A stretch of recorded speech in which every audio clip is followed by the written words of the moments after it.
Alors, voyons un peu ça. Page de gauche, le bandeau de la page de gauche, il a trois styles de texte, comme on voit. Trois styles de texte, il y a du gras, du bold, il y a du italique. Comment est-ce qu'on appelle l'italique en anglais? Ouais, il y a un autre nom, mais bon.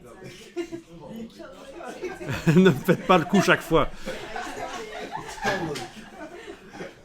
Et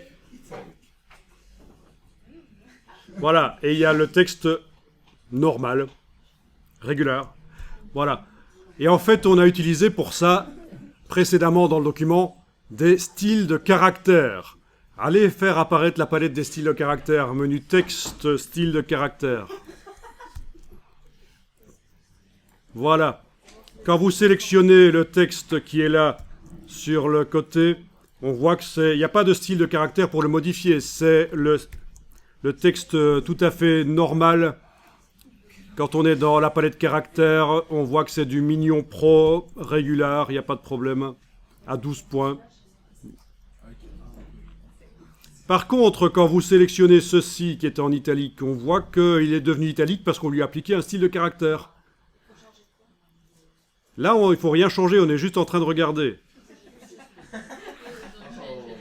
Ici, on voit que ça a modifié parce qu'on lui a appliqué du bold, un style de caractère qui s'appelle bold. Eh bien, ça explique pourquoi, sur la page de droite, voilà, le texte est en bold, il y a certainement ce style de caractère qui est appliqué sur lui. On va tester, on va sélectionner avec la flèche, avec le curseur, comme ça, sélectionner. Et voilà, c'est du bold. Il est modifié par un style de caractère. Je pense que ce sera plus léger si on ne lui met pas de style de caractère. On va mettre sans style de caractère. Donc on obtient du Mignon régulier, alors que juste avant, on était en Mignon bold. Les styles de caractère, c'est pour modifier une partie d'un paragraphe. Et cette ligne, c'est un paragraphe. Et on modifie une partie de la ligne. Je précise parce que beaucoup qui commencent en mise en page pensent que les styles de caractère, c'est pour modifier tout un paragraphe. Mais non, ça c'est des styles de paragraphe.